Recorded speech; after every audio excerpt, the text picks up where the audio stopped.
안녕하세요. 저는 서울에 사는 30대 후반 여성입니다. 현재는 결혼해서 딸 하나를 두고 있는 누군가의 아내이자 엄마이기도 하고 말이죠. 여러분은 혹시 세상에서 가장 소중한 존재가 있으신가요? 이런 질문을 들으면 단번에 떠오르는 얼굴이나 얼굴들이 있으신가요? 저는 있습니다. 바로 저희 딸아이예요. 아마 놀랍지 않은 대상이긴 하실 겁니다. 이 사연을 들으시는 대부분의 분이 제 질문을 들으셨을 때 떠올리셨던 얼굴들이 자식일 테니까 말이죠. 세상 모든 부모에게, 아니, 세상의 많은 부모에게 가장 소중한 존재는 다름 아닌 자식이죠. 저도 그렇고요. 원래 저는 순하다, 참을성이 많다, 이런 말을 자주 듣는 편의 성격인데 딸아이의 문제에서는 그렇지 않은 편이에요. 남들이 보면 조금 유난스럽다고 생각할 만큼 저는 저희 딸아이를 무척이나 사랑합니다. 그렇게 된 데에는 사실 들으시면 이해하실 만한 이유가 있기는 해요. 지금부터는 그 이야기를 조금 들려드릴게요. 저는 남편과 직장 동료였습니다. 직장에서 만나서 연애하고 결혼했어요. 남편은 성품이 바르고 성실하기로 사내의 소문이 자자한 사람이었습니다. 게다가 인물도 좋아서 여자 직원들에게 인기가 참 많았어요. 그런 사람이랑 우연히 회식에서 옆자리에 앉게 되었고 이런저런 이야기를 하다가 서로 좋아하는 게 비슷하다는 걸 알게 되었습니다.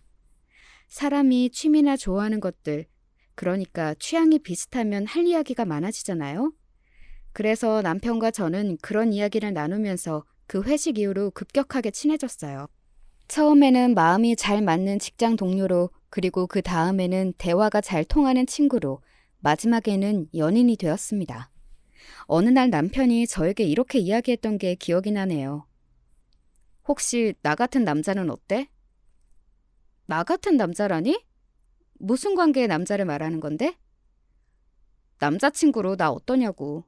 그렇게 저와 남편은 연인이 되었어요. 주변에서는 굉장히 자연스럽게 받아들였습니다. 심지어 이렇게 이야기하는 사람도 있었으니까요. 둘이 아직 안 사귀고 있었어? 이미 사귀는 중인 걸로 알고 있었는데? 그러니까 우리는 국수 언제 먹나 그러고 있었는데? 하는 말 말이죠. 연애를 하면서도 죽이 참 잘 맞았어요. 그래서 큰 싸움 한 번 하지 않고 연애했고 결혼까지도 굉장히 자연스럽게 진행이 되었습니다. 집안 배경이나 기타 여러 가지 것들이 다 비슷했고 흔히들 이야기하는 비슷한 수준이었기 때문에 재고 따지고 그런 것들도 없었던 것 같아요. 물론 그렇지 않더라도 그럴 생각은 서로 없었을 거로 생각하지만 말입니다. 연애하고 결혼하고 그 모든 과정이 남들이 흔히들 이야기하는 정석 그 자체였어요. 그래서 모두 저희 부부를 부러워했습니다. 정말 완벽하게 잘 어울리고 맞는 커플인 것 같다고 말이죠. 저도 그렇게 생각했어요. 그리고 지금도 그렇게 생각하고 살고 있고 말이죠. 그런 저희 부부에게 한 가지 고민, 아니 속상한 일이 있었습니다. 왜 너무 잘 맞아도 아이가 들어서지 않는다는 말 들어보신 적 있으신가요? 저희 부부가 딱 그랬어요. 당신이 마음을 편하게 먹어야 해. 물론 그러기 힘들겠지만 그래도 마음을 편하게 먹어봐, 응? 나는 아이 없어도 정말 괜찮으니까. 남편이 그렇게 말해주었지만 그건 그거고 저는 정말 아이를 가지고 싶었거든요. 제 꿈의 중에 하나가 좋은 엄마였거든요. 그래서 저는 꼭 임신을 하고 싶었습니다.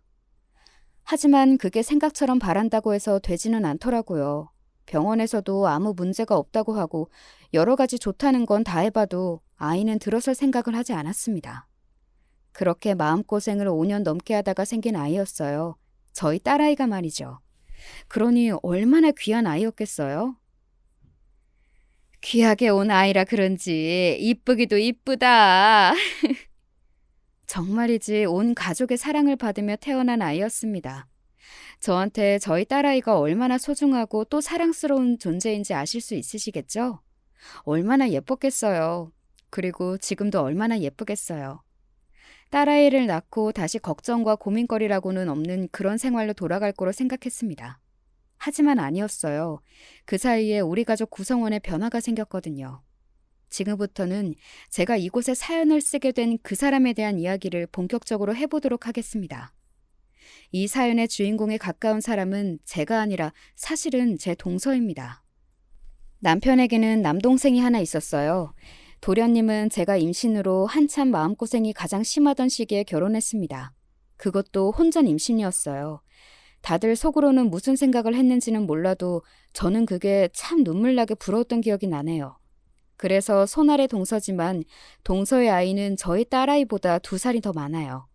지금 저희 딸아이는 6살이고 동서의 아들인 조카는 6살입니다. 참 예쁘게 생긴 조카예요. 웃기도 잘 웃고 말이죠. 자기 엄마와는 달리 말입니다. 동서는 소위 말하는 잘 사는 집 외동딸이었습니다. 뭐 엄청나게 부자거나 그러지는 않았지만 그래도 저희 시댁보다 잘 사는 집이라는 건 들어서 알고 있었어요. 아마 동서가 임신하지 않았다면 그 사돈댁에서 결혼을 절대 허락하지 않았을 거라는 이야기를 들었던 게 기억이 나네요. 2사람의 결혼식이 굉장히 화려했던 기억이 있어요. 동서의 첫인상은 저에게 참 좋지 않았습니다. 아이 낳는 걸로 뭘 그렇게 유난을 떠세요? 제가 임신이 안 돼서 고생하고 있다는 이야기를 시어머니에게서 들었는지 아는 척을 하면서 그런 말을 하더군요. 결혼도 전에 말이죠. 시어머니는 나중에 저에게 말씀하시기로는 혹시나 저에게 상처가 되는 말을 동서도 모르게 될 수 있으니 조심해달라는 의미에서 제가 마음고생을 하고 있다고 이야기하셨다고 하더라고요. 하지만 동서는 그런 걸 배려할 생각이 없는 사람이었고 말이죠. 당연히 가장 아픈 부분을 아무렇지 않게 건드리는 사람에 대한 인상이 좋을 리 없었습니다. 하지만 제 생각보다 더한 사람이었어요. 동서는 말이죠. 대충 동서가 어떤 사람인지 아실 수 있는 일화 몇 가지를 들려드릴게요.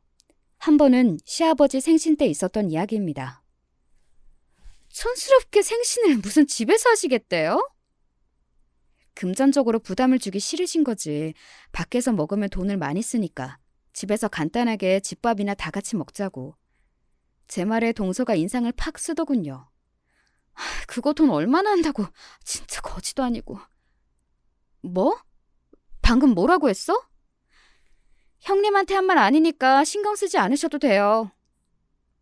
아무리 그래도 그렇지 시아버지한테 거지라뇨. 그것도 그런 말을 들으실 상황도 아니었는데 말이죠. 저는 정말 놀랐거든요. 어떻게 그런 말을 할 수 있나 싶어서 말이죠.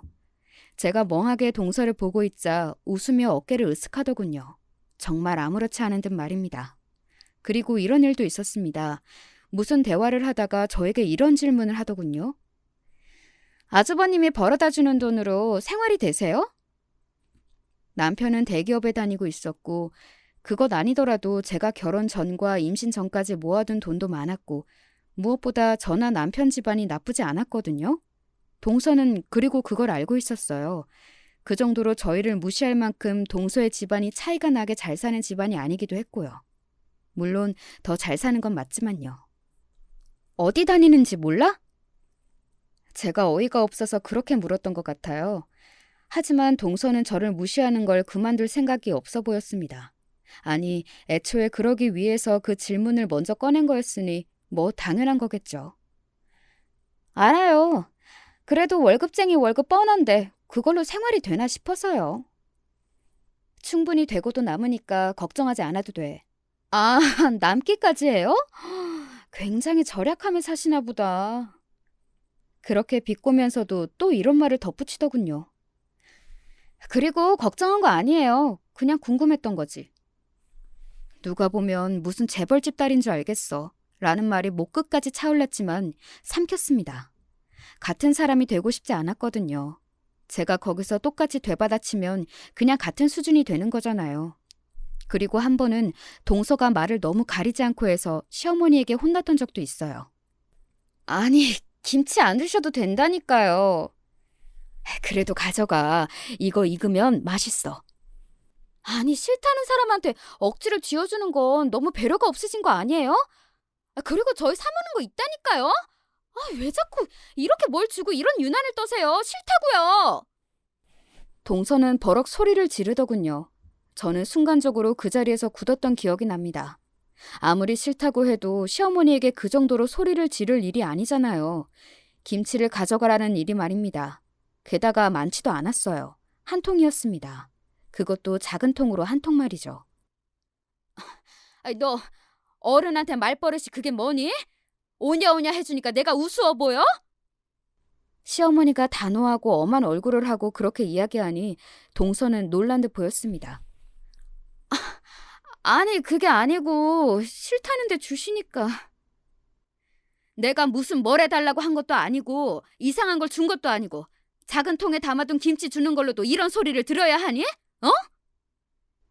시어머니는 굉장히 상처받으신 것으로 보였습니다.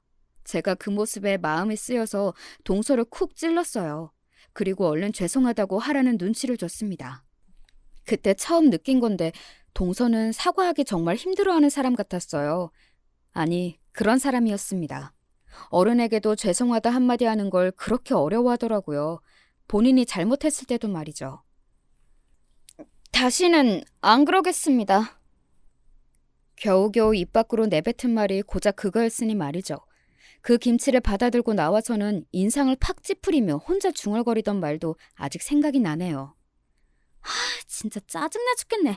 싫다는데 왜 쥐어주냐고. 노인네가 고지만 더럽게 세서는. 제가 그 말을 듣고 한 소리 했던 기억도 나네요. 동서 고집이 더 세 보이는데? 네? 뭐라고요? 어른이 주면 그냥 받아서 다른 사람을 주건 아니면 나와서 나를 주던 해도 되는데 주겠다는 어른 앞에서 끝까지 버티고 서서 안 받겠다고 하는 거나 끝끝내 죄송하다는 말 한마디 입 밖으로 못 꺼내는 거나 내가 보기에는 동서가 고집이 더 세 보여. 아니, 내가 본 모든 사람 중에서 동서가 고집이 제일 센 것 같아. 제가 그렇게 말을 하니 다른 말은 하지 못하고 그냥 입을 꾹 다문 채 저를 노려보더군요. 제가 눈을 피하지 않자 김치통을 던지듯 저에게 안겼습니다. 그럼 가져가세요. 저는 진짜 싫으니까. 라고 말하고는 인사도 없이 차를 타고 쌩하니 가더라고요. 그런 일도 있었네요.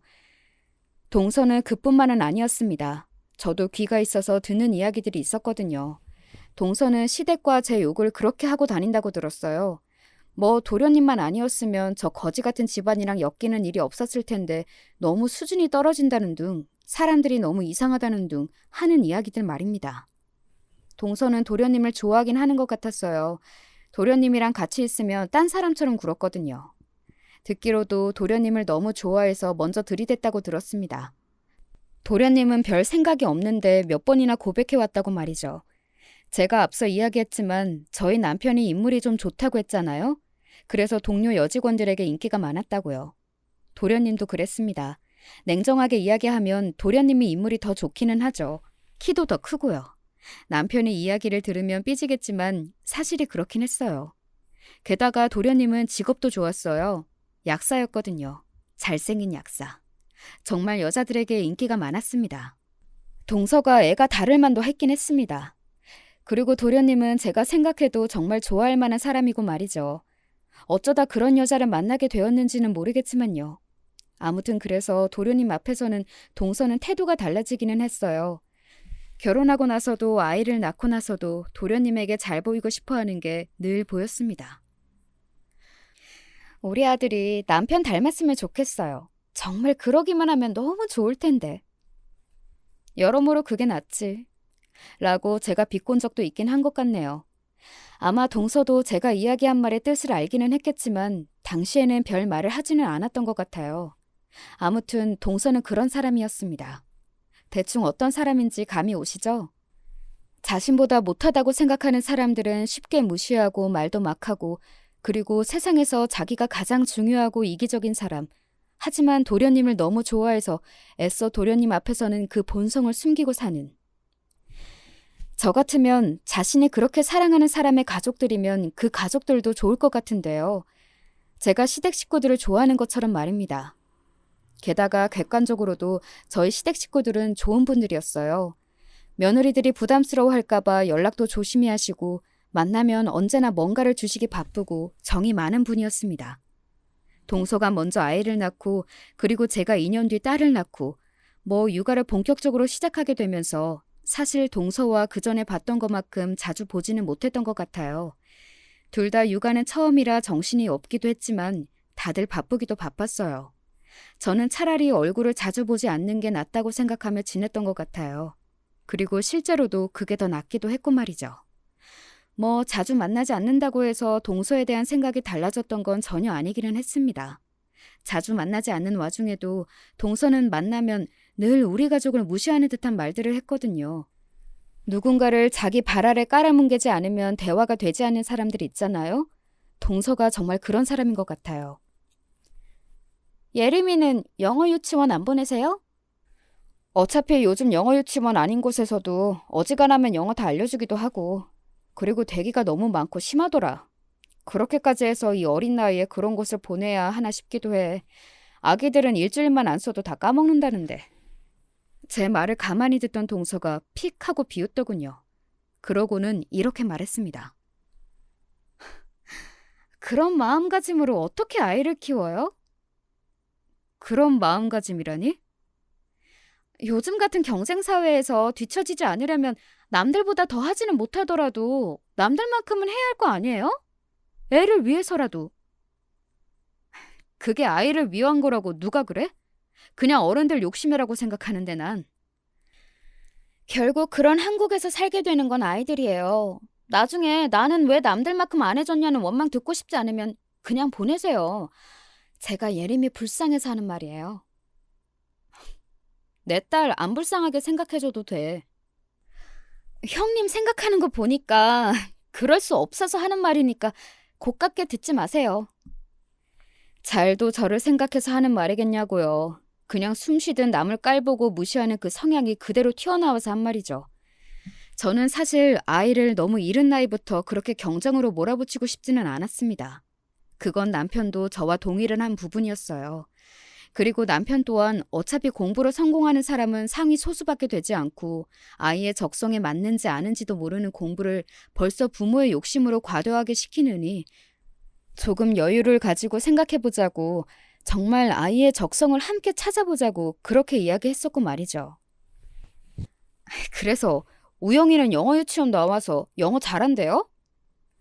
정말 어느 날 그게 너무 궁금해서 시어머니에게 물었던 기억이 납니다. 시어머니는 제 질문에 어이가 없는 듯 픽하고 웃으며 이야기하시더군요. 잘하기는 무슨, 맨날 애 잡았다고 하더라. 그래서 한 번은 하기 싫다고 울고 그랬대. 본인이 저렇게 싫어하는데 억지로 시킨다고 그게 머리로 들어가나? 내가 한 번 그만 보내는 게 어떻겠냐 했더니 나를 무슨 손주를 사랑하지도 않는 할머니 취급을 하길래 그냥 입 다물었다. 조카는 공부에 썩 소질이 없는 건지 하기 싫어하고 또 딱히 잘하지도 않는다고 하더군요. 그래서 동서가 아이를 굉장히 닥달한다고요. 조카가 불쌍하다고 생각했습니다. 그렇게 유난히 남과 자신을 비교하기를 좋아하는 엄마 밑에서 어떻게 클지 솔직히 눈에 훤히 보였거든요. 시어머니도 세세하게 이야기는 하지 않으셨지만 그 부분을 굉장히 염려하시고 있는 것 같았고 말이죠. 최대한 마주치지 않으려, 그리고 그런 대화 주제가 나오거나 하면 제가 입을 다물거나 자리를 피하는 걸로 동서와의 대화를 길게 이어가지 않았어요. 왜 그런 말이 있잖아요. 똥이 무서워서 피하냐, 더러워서 피하지 하는 말입니다.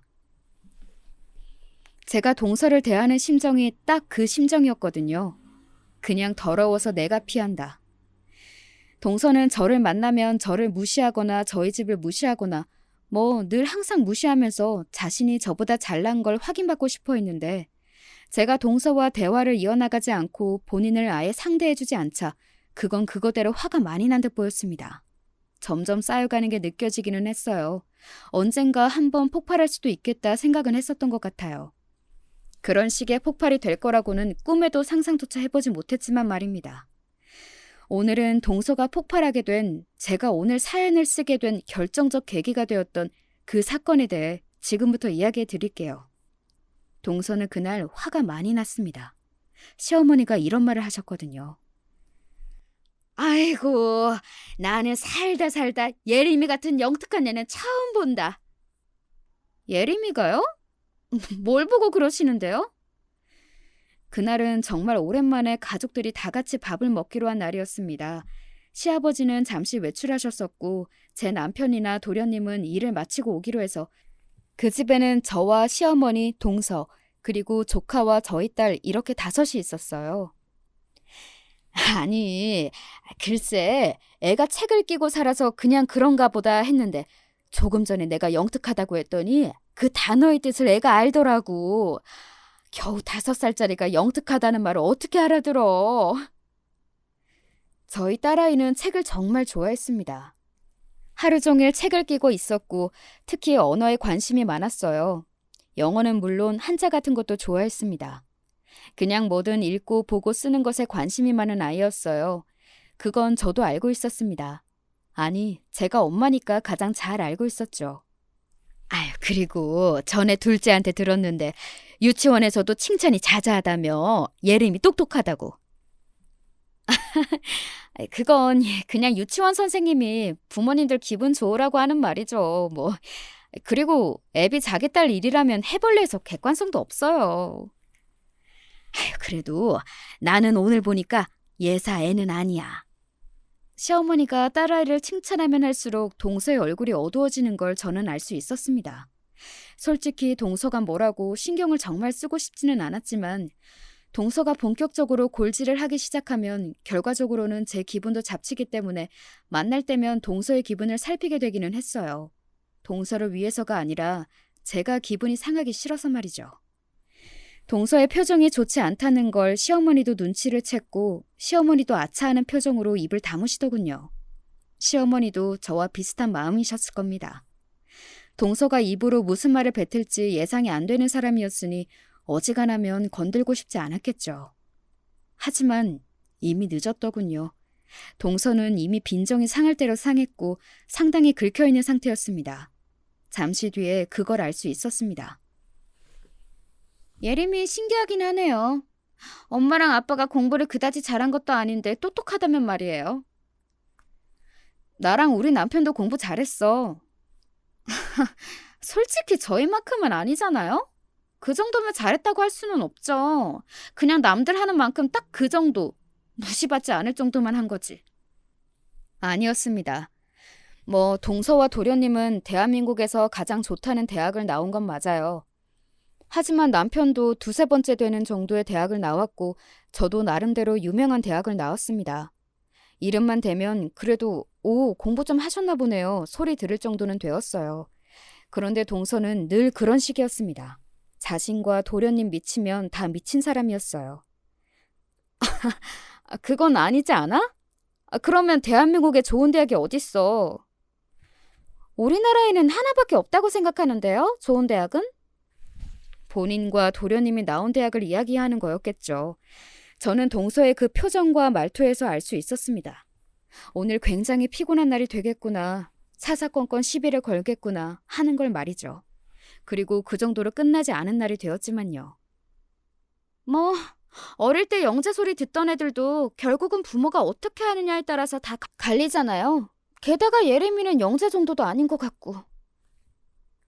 대체 무슨 말이 하고 싶은 거야? 제가 아이 이야기에 인상을 확 찌푸리며 말했어요. 동서는 씩 웃더군요. 제가 기분이 상한 걸 즐기는 사람처럼 말입니다. 예림이가 안 됐다고요. 부모님의 교육에 관심이 있고 잘 가르치는 사람들이었으면 저 재능을 더더 키워줬을 텐데. 남의 자식 걱정하지 마. 우리가 알아서 해. 동서는 참 오지랖도 크고 넓어. 걱정이 되니까 그렇죠. 상대방이 원하지 않는 걱정은 안 하는 게 맞아. 사실 제가 마음먹고 본격적으로 말싸움을 하기 시작하면 동서는 저한테 상대가 안 될 게 너무 불보듯 뻔했어요. 동서는 언제나 말도 안 되고 또 남을 깔아뭉개기 위한 말을 하는 것 말고는 할 수 있는 말이 없기도 했지만 저는 원래 논리적으로 말싸움을 잘하는 사람이었거든요. 그래서 친구들도 저랑 싸워서는 이길 수 없다는 말들을 했었고요. 아무튼 제가 맞는 말을 하니 동서는 뭐라 말을 더하지는 못했습니다. 하지만 꽁한 게 보였어요. 그런 거 있잖아요. 반박할 말은 없는데 뭐라고 시비는 걸고 싶어 죽겠는 사람의 얼굴 말입니다. 동서의 얼굴이 딱 그랬던 것 같아요. 저는 그런 동서를 그냥 모르는 척했습니다. 그랬더니 결국 그 일이 터졌어요. 저에게 시비를 걸 수 없으니 저희 딸아이에게 시비를 걸기 시작했습니다. 5살짜리에게 말이죠. 뭐 결국에는 딸아이에게 시비를 거는 척 저에게 거는 거였겠지만 말입니다. 예림이는 엄마가 공부 시켜줬으면 좋겠지 않아? 공부는 내가 알아서 하는데. 딸아이가 동서 쪽을 한번 힐끔 보고는 그렇게 대답하고 다시 책으로 시선을 돌렸습니다. 동서는 딸아이의 그런 태도에 다시 한번 기분이 상한 것 같았어요. 예림아, 숙모가 말을 하면 숙모를 봐야지. 동서의 그 말에 딸아이가 동서를 빤히 바라봤습니다. 그런 딸아이에게 동서는 계속해서 말을 이어나갔어요. 이 책 재밌어? 뭐가 재밌어? 그냥 책은 다 재밌어요. 예림이 대단하네. 책이 다 재밌다니. 동서는 점점 더 표정이 어두워지는 게 느껴졌습니다. 그러다가 영어로 예림이에게 툭 하고 묻더군요. 오늘 뭘 먹고 싶은지 말입니다. 아마 영어 유치원을 다니지 않고 있으니 그 부분은 약할 거라고 생각하고 질문을 한 걸 겁니다. 속이 훤히 다 보였어요. 저는 오늘 피자가 먹고 싶어요. 딸아이는 표정 하나 바뀌지 않고 그렇게 대답했습니다. 다 알아들은 거죠. 동서는 알았을 겁니다. 자기 아들보다 제 딸아이가 훨씬 더 똑똑하다는 사실을 말이죠. 사람들이 늘 하는 말이 있고 또 진리의 말이 있잖아요. 타고난 아이는 절대 이길 수 없다고. 그리고 즐기는 아이는 더더욱 이길 수 없고 말이죠. 저희 딸아이는 타고난 데다 또 즐기는 아이였어요. 오죽하면 그런 부분에 둔한 남편마저 우리 예림이는 타고난 것 같다고 영재 교육을 시켜야 하는 거 아니냐고 호들갑을 떨어댈 정도였으니 말입니다. 아마 동서는 속으로 굉장히 많이 부럽고 분하고 뭐 그랬을 겁니다. 자신의 아들이 저랬어야 했는데 하면서 말이죠. 순간 여러 가지 생각을 하는 게 눈으로 보였거든요. 더 이상 어린아이에게 시비를 거는 것이 무의미하다고 생각했는지 아니면 어느 부분에서 완전히 핀이 나간 건지 저에게 다시 시비를 걸기 시작했습니다. 그때 마침 어머니는 잠시 옆집을 가 계셨거든요. 옆집 할머니랑 사이가 굉장히 좋으셨어요. 아무튼 동서는 저를 보고 이렇게 말했습니다. 아무리 생각해도 예림이가 불쌍한 게 맞아요. 왜 내 딸을 동서가 불쌍하느니 마느니 소리를 하는 거냐고. 우리 딸은 잘 먹고 잘 자고 게다가 자기가 좋아하는 책 읽고 하고 싶은 공부 알아서 하면서 저렇게 행복해하고 있는데? 타고난 게 있는데 부모들이 지원을 제대로 해주지 못하니 하는 말이죠. 제대로 지원을 해주는 게 뭔데? 억지로 책상에 앉혀놓고 하루에 몇 시간 공부했나 체크하면서 뭐뭐 했는지 하나하나 다 간섭하는 거? 아이가 그러면 스트레스 받아서 오히려 공부에 흥미가 떨어질 거라고 생각하는데 나는? 동서의 표정이 확 구겨졌습니다. 네, 맞아요. 저는 동서와 조카 이야기를 하는 게 맞았습니다. 그리고 동서도 단번에 그 이야기를 하고 있다는 걸 알아차린 것 같았고요. 지금 저랑 우영이 이야기하시는 거예요? 왜? 동서가 그렇게 가르쳐서 우영이가 공부에 흥미를 잃었어? 제 그 말에는 동서도 아무 대답도 하지 못하더군요. 제 앞에서 그 사실을 죽어도 인정하고 싶지는 않았을 겁니다. 게다가 저희 딸이 타고난 천재라는 걸 알아차린 지금에서는 더더욱 말입니다. 자존심이 그걸 용납하지 않았을 테니까요. 아니, 그래도 저는 할 말은 해야겠어요. 언제는 안 한 것처럼 이야기한다. 동서 할 말 참은 적 있어? 언제? 제가 콧방귀를 뀌며 그렇게 이야기하니 동서는 얼굴이 벌겋게 달아오르더군요. 그리고 약간 격양된 표정과 목소리로 저에게 이렇게 말했습니다. 이 말이 제 이성을 잃게 했던 것 같아요. 그리고 동서와 가족으로 지낼 수 없겠다는 생각도 말이죠. 예림이도 결국에는 무식하게 클 거예요. 뭐, 무식? 부모가 무식하면 대부분 자식도 그렇게 크잖아요. 예림이도 결국은 형님처럼 공부 안 해서 그저 그런 대학을 나와서 이렇게 집에서 살림이라는 망한 인생을 살겠죠. 그 말에 대체 막말 포인트가 몇 개인지 지금 생각해봐도 어이가 없어서 웃음이 나올 지경이네요. 일단 저와 남편을 무식하다 했고 그리고 제가 집에서 살림만 하는 것을 보고 망한 인생이라고 했고 그리고 예림이도 앞으로 그렇게 살게 될 거라고 저와 저희 딸을 동시에 굉장히 무시한 거잖아요. 이성이 툭 하고 끊어지는 기분이 들었습니다. 저는 무표정으로 가만히 동서를 바라봤어요. 그리고는 이렇게 말했습니다. 동서 부모님은 굉장히 몰상식하고 예의라고는 없고 막말 여기저기 하고 다니는 인간 말종인가 봐? 뭐라고요? 제 그 말에는 또 버럭 화를 내더군요. 본인이 한 말은 전혀 생각하지 않고서는 말이죠. 그렇잖아. 자식은 부모의 거울이라는 말을 하고 싶었던 거 아니야? 그런데 동서가 이런 사람이라면 동서의 부모님도 안 봐도 뻔하다는 이야기를 한 건데 지금 나한테 한 이야기랑 동서가 나한테 들은 이야기랑 뭐가 다른데? 왜 화를 내?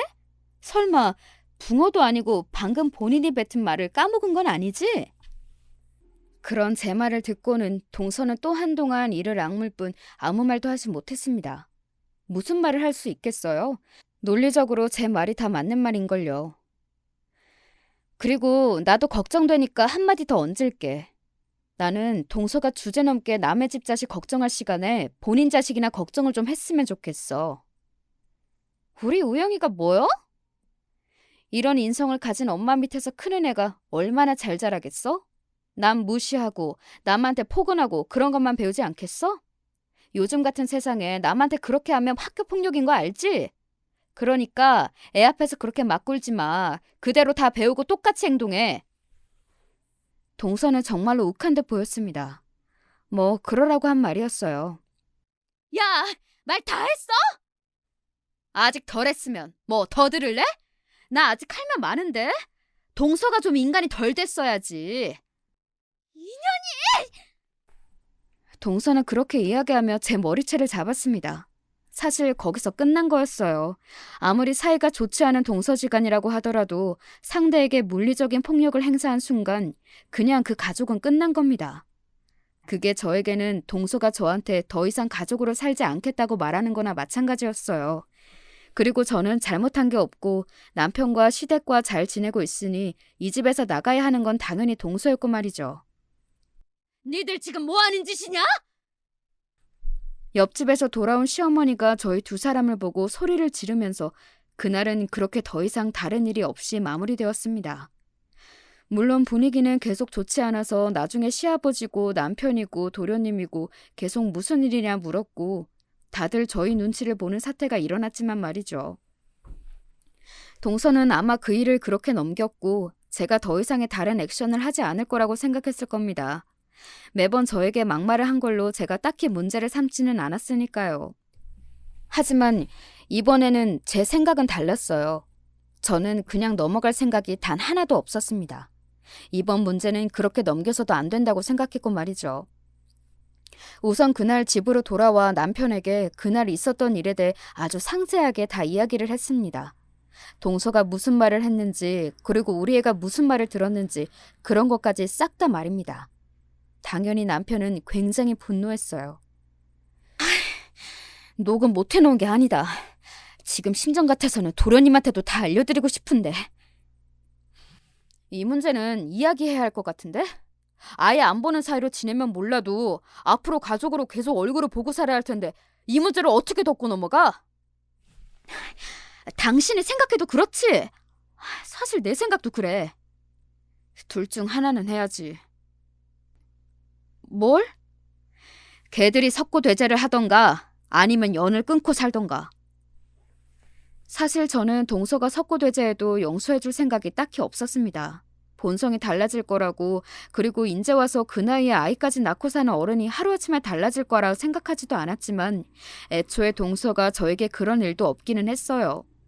남편은 바로 며칠 뒤 도련님을 만났습니다. 그리고 그간의 이야기를 다 했다고 하더군요.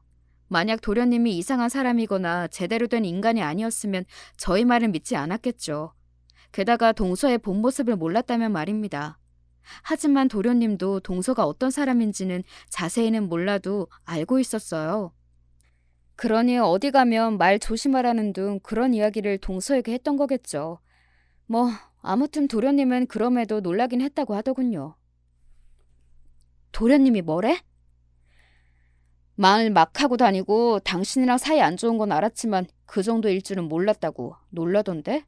그리고 당신한테 죄송하다는 말 좀 전해달래. 자기가 해결하겠다고.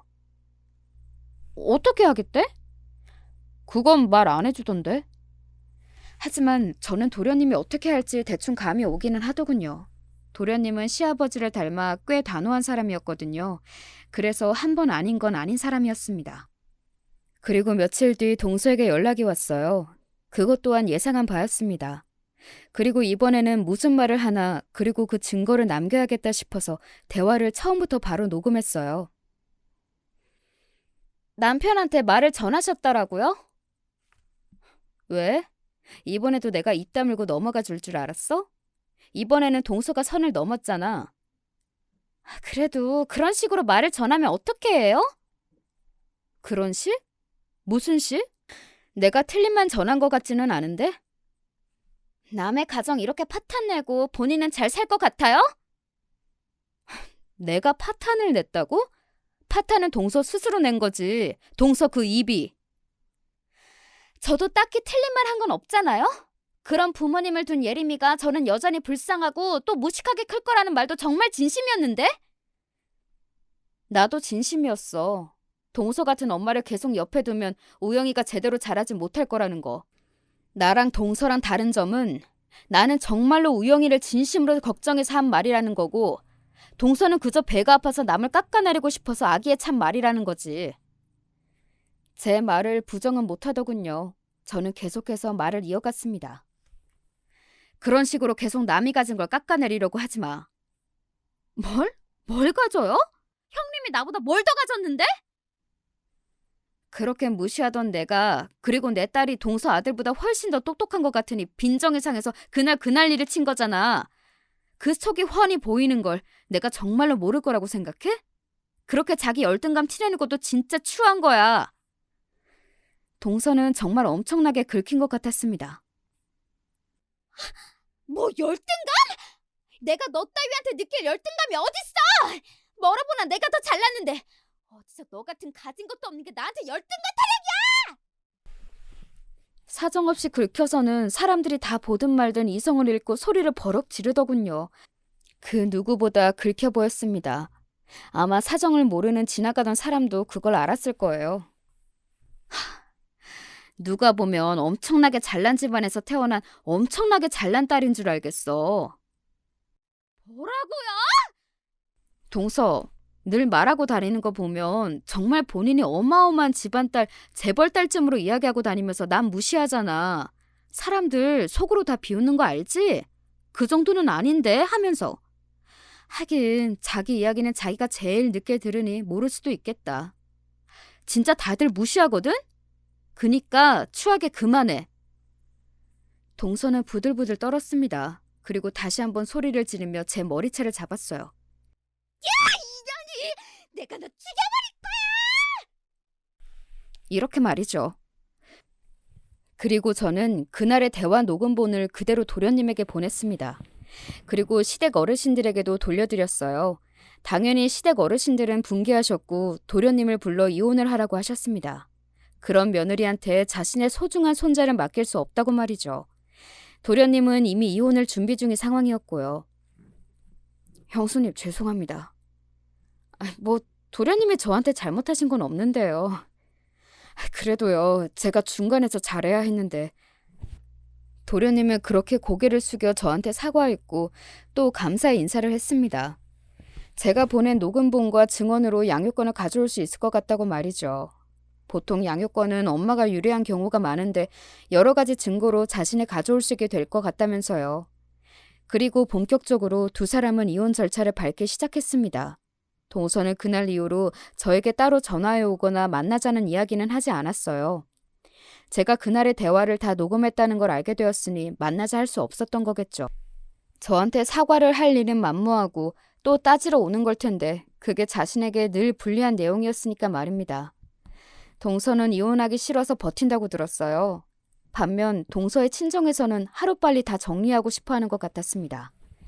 동서가 아깝거나 그래서 그런 건 아닌 것 같았고 내용이 내용인지라 이 이야기가 다른 사람들에게 소문이 퍼지는 걸 무서워한다고 들었어요. 자기 딸을 굉장히 부끄러워하고 있다고 말이죠. 동서는 자기 남편과 부모님에게 모두 부끄러운 아내이자 부끄러운 자식인 겁니다. 그렇게 살아서 뭐가 남는 건지, 왜 그렇게 사는 건지 사실 제 상식과 제가 살아온 환경으로는 도저히 이해되지 않아요. 앞으로도 이해하고 싶지도 않고요. 그리고 한 가지 더 듣게 된 소식은 이거였습니다. 우영이가 의사표현을 확실하게 했다더구나. 어떻게요? 자기는 엄마랑 살기 싫다고, 엄마가 너무 싫다고, 제발 아빠랑 살게 해달라고 말이다. 아휴, 어쩌다 자기 아들한테 그런 소리까지 듣는 인간이 되었을꼬. 조카가 동서와 살기 싫다는 의사표현을 정말 그보다 더 확실하게 할 수 없게 했다고 말이죠. 동서는 조금 충격을 받은 것 같아 보였다고 나중에 도련님에게서 그 말을 들을 수 있었습니다. 그러면 아들을 그렇게 대해놓고 자기 아들이 자신과 살고 싶어 할 거라고 생각했던 건지 그것 또한 스스로 주제 파악이 참 안 되는 사람이구나 하는 생각이 들었던 것 같아요. 그렇게 동서와 도련님은 이혼했습니다. 듣자 하니 동서는 도련님에게 위자료도 줘야 하는 판결이 났다고 하더군요. 동서는 반발했지만 그쪽 집안에서 빨리 정리를 하고 싶었던 건지 재빠르게 바로 입금이 되었다고 말이죠. 그리고 양육권은 당연히 도련님이 가져왔고 말입니다. 그 이야기를 남편에게서 들을 수 있었습니다. 당신이 녹음한 그 파일도 중요했지만 그래도 가장 결정적이었던 건 아기가 엄마랑 같이 살기 싫다고 의사표현을 강하게 한 게 컸대. 아무래도 그렇겠지? 그래도 위자료 부분에서는 당신이 준 그 녹음 파일이 꽤 중요했다고 나중에 정리가 다 되면 밥 한번 산다고 하더라. 밥 안 사도 되니까 도련님 마음 정리나 잘했으면 좋겠다. 잘할 거야. 뭐든 잘하는 애니까. 남편의 말처럼 도련님은 금방 정리가 되고 있는 듯 보였습니다. 아무래도 정이 완벽하게 다 떨어졌기 때문에 미련이라고는 단 하나도 없으니 그럴 수 있는 거겠죠. 원래 질척거리거나 생각을 자꾸 하면서 벗어나지 못하는 것도 미련이 남아있을 때 할 수 있는 행동이잖아요. 도련님은 동서와 살던 집을 바로 정리하고 시댁으로 들어갔습니다. 아무래도 일을 하면서 남자가 아이를 키우기란 힘든 일이 있었을 테니 시어머니의 도움을 받기로 한 겁니다. 시어머니는 집이 북적거리는 게 오히려 좋다고 이야기하셨고 말이죠. 그렇게 잘 지내고 있어요. 가족끼리 만나는 일도 그 전보다 많아졌고 만났을 때 분위기도 동서가 있을 때보다 훨씬 좋고 말이죠. 그걸 느끼면서 다시 한번 알았네요. 우리 집은 정말로 동서만 없으면 아무 문제가 없다는 걸 말입니다. 사실은 그 뒤에 동서가 저를 한번 찾아온 적이 있기는 해요. 이건 남편과 도련님에게 이야기를 하지는 않았습니다. 어차피 다 끝나고 이제는 남남인 사람의 이야기를 더 하는 게 도움이 되지는 않을 거라고 생각했거든요. 하지만 혹시 몰라서 대화 내용을 다 녹음을 해놓기는 했어요. 속이 시원하세요? 이제 동서 얼굴 안 봐도 돼서 너무 좋아. 이긴 것 같겠어요? 딱히 이겼다 이런 생각을 하는 건 아니고 그냥 몰상식한 어떤 사람이 하나 없어져서 온 가족의 평화가 좋은 거지. 그런 제 말에 동서는 가만히 이를 악물더군요.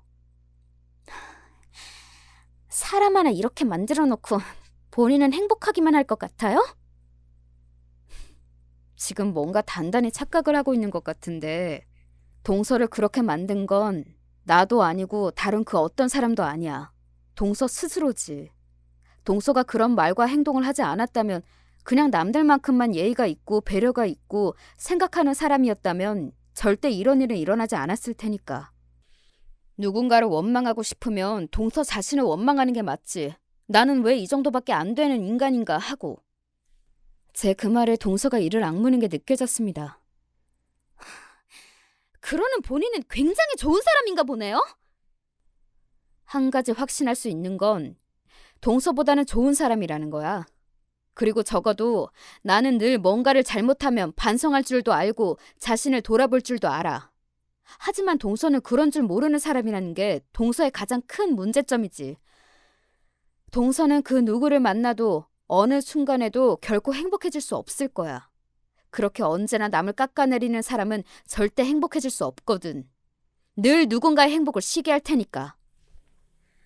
제 그 말 이후로도 동서는 느끼는 바가 전혀 없는 건지 말도 안 되는 소리들을 중얼중얼 늘어놨지만 별 의미 없는 말들이라 다시 언급할 가치도 없다고 생각합니다.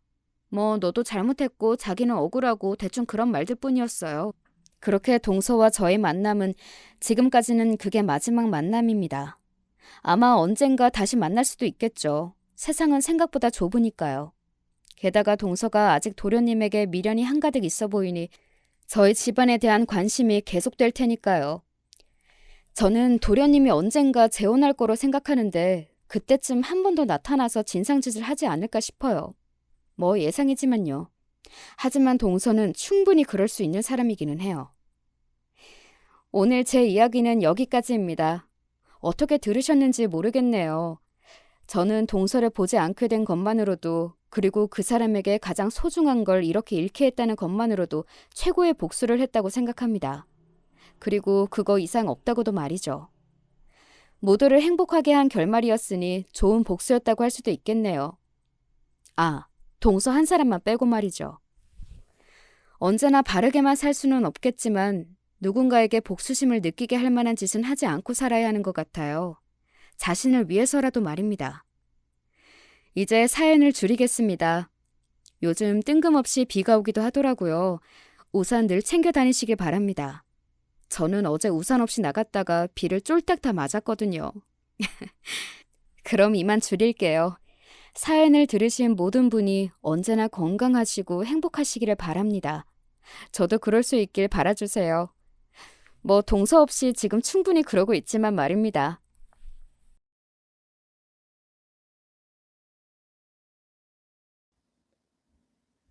안녕하세요. 저는 과거를 뒤로한 채 열심히 앞을 보며 살아가고 있는 여자입니다. 여러분은 학창 시절에 어떤 기억이나 추억을 가지고 계세요? 저는 중학교 때 억울하게 왕따를 당했어요. 질 나쁜 애들이 절 거짓으로 모함하면서 저에 대한 어처구니 없는 소문들을 만들어냈었거든요. 지금 생각해보면 황당하기 짝이 없는 내용들이었지만 시대가 나름 옛날이었던 점과 사춘기 학생들의 사고방식이 무모하다는 점을 보자면 충분히 다들 선동당할 수 있었던 듯 싶네요. 단순히 제가 마음에 안 들었던 못된 애들에 의해서 제 중학교 시절은 완전히 악몽으로 물들었었죠. 그러다가 중학교를 졸업하기 전에 결국 크게 사달이 났었고요. 학교에서 큰 영향력을 행사하던 무리가 있었는데 어느 날 절 따로 불러냈었어요.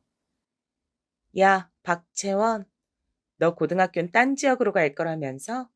너희 반 애가 그러대. 아무도 널 모르는 곳으로 가서 착하고 순진한 척하면서 거기 애들 다 속이려고 그러는 거지? 너 진짜 치밀하고 계획적이다. 너같이 음흉한 년은 지금이라도 우리가 밟아줘야 돼. 그래야 코가 납작해지지. 대체 내가 뭘 잘못했다고 이러는 거야? 더 뒷말이 나올까봐 내가 그간 가만히 있었던 것 뿐이지. 내가 진짜로 잘못을 저질렀기 때문에 여태 아무 소리 안 했던 게 아니야. 내가 뭘 잘못했는지 날 그렇게 싫어하는 너희들이 한번 말해봐. 너희들이 알고 있는 거 전부 오해고 가짜니까 내가 듣고서 다 정정해줄게. 눈 하나 깜짝 않고 연기하는 것 좀 봐. 역시 친구들 물건 도둑질하고 그것도 모자라서 친구 애인까지 도둑질해서 가로채는 나쁜 년은 달라도 뭔가 다르다. 야, 얘들아, 우리라도 제대로 밟아주자. 그중에서 대장격이라던 장미라는 애가 주도를 하자 다른 애들이 금세 따랐죠. 전 제대로 된 변명 한 번 할 기회를 끝내 얻지 못한 채 억울하게 얻어맞았습니다. 무서운 게 없는 사춘기 나이. 그 애들은 무자비했어요. 게다가 혼자가 아니라 여럿이 함께. 그러니까 군중심리라는 게 발동했었나 봅니다. 절 과도하게 많이 때렸던 거예요. 그건 더 이상 거짓된 소문처럼 뒤에서 음침하게 일을 벌이고 다니는 저란 아이를 단순히 코 납작하게 눌러주려는 정도가 아니었습니다. 정도를 지나친 행위였죠. 맨 처음에 저에 대해 나쁜 소문을 내기 시작했다가 그게 불어나니까 점점 재미를 붙여서 일을 키워나갔던 주동자애들도 제가 맡던 그 현장에 왔었어요.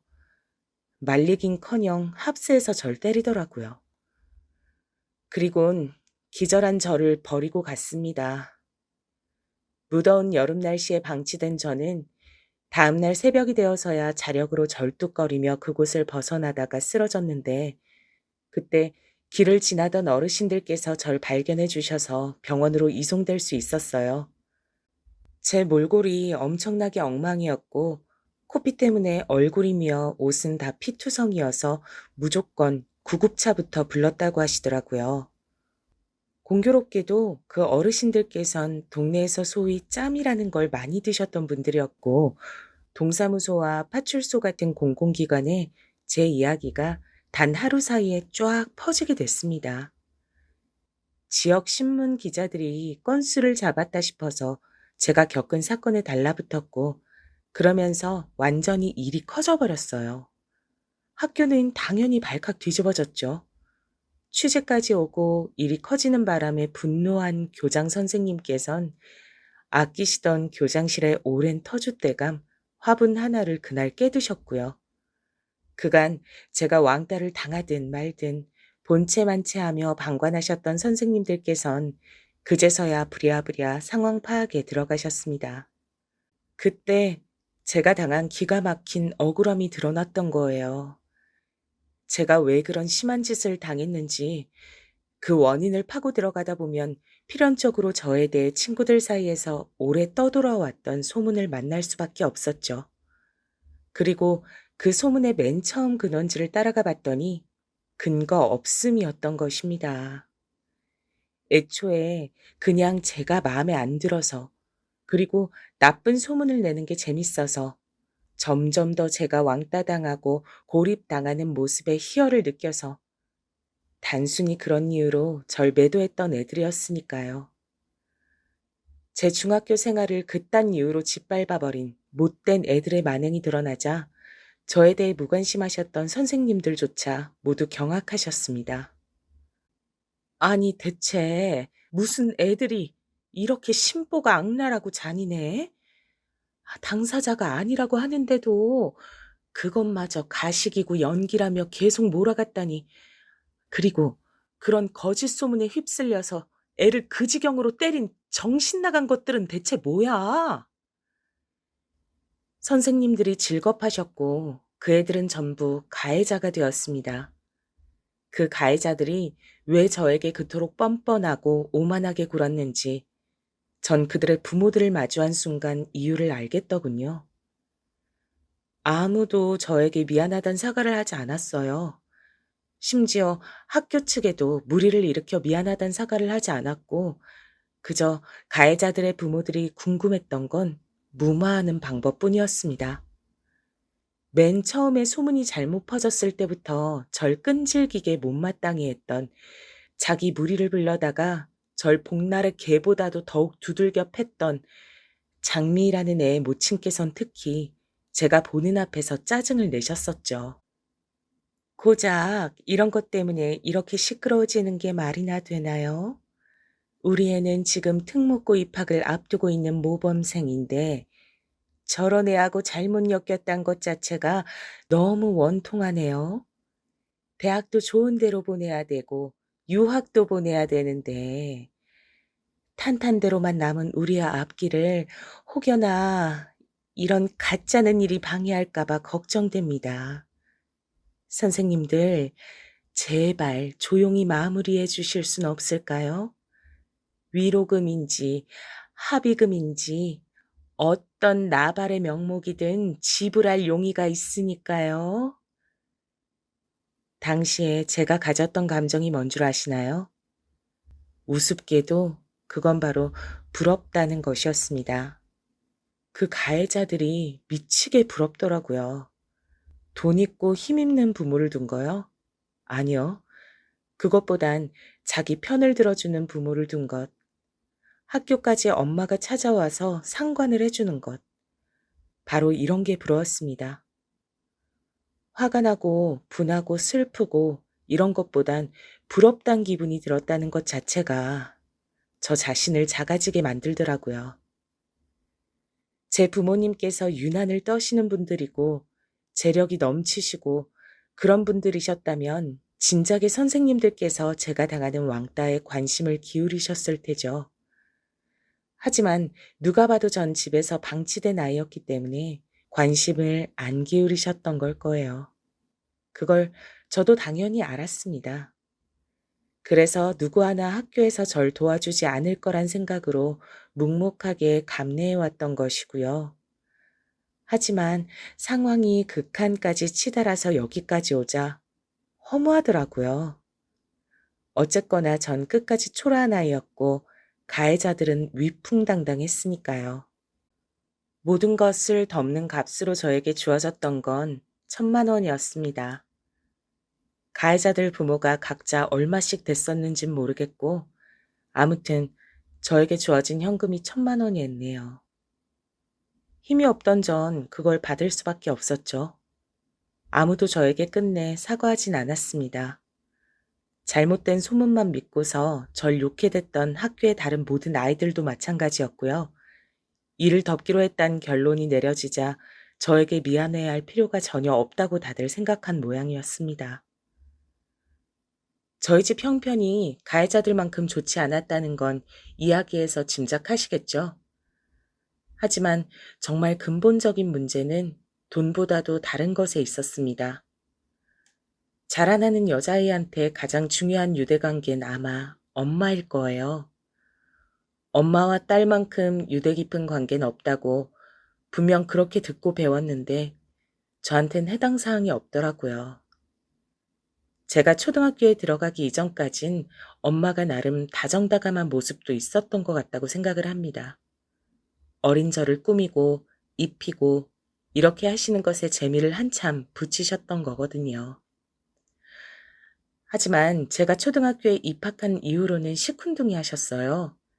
제가 더 이상 마냥 사리분별도 못하고 의사소통도 원활하지 않는 어린아이가 아니란 것에 흥미를 잃어버리신 걸지도 모르죠.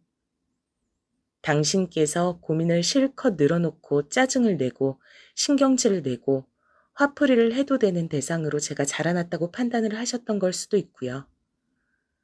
그래서 저에게 엄만 제가 학교를 다니게 된 후로 늘 피곤하고 눈치를 봐야 하는 분이셨습니다. 채원아, 너 옆집 사는 수민이하고 앞으론 놀지 마. 어울려 다니지 마. 왜요? 수민이는 바로 옆에 사니까 만나기 좋은데요. 같이 놀면 재밌고요. 엄마도 나한테 수민이랑 친하게 잘 지내라고 했잖아요. 친구끼리는 사이좋게 지내는 거라고 엄마가 그랬잖아요. 너 죽을래? 어디서 귀여운 척을 하면서 혓짧은 소리를 내려고 간을 보고 있어. 너 그럴 나이 지났어? 엄만 있지? 네 나이 때 이미 걸어서 1시간 넘게 걸리는 곳까지 심부름 다니고 그랬었어. 네 외할머니가 엄마를 얼마나 못 잡아먹어서 안달이었는지 알아? 엄마가 고생했던 거에 비하면 채원이 넌 천국에서 살고 있는 거야. 행복해서 미쳐야 정상인 거야. 아, 알았어요. 죄송해요. 귀여운 척 하려고 한 거 아닌데. 정말 아닌데.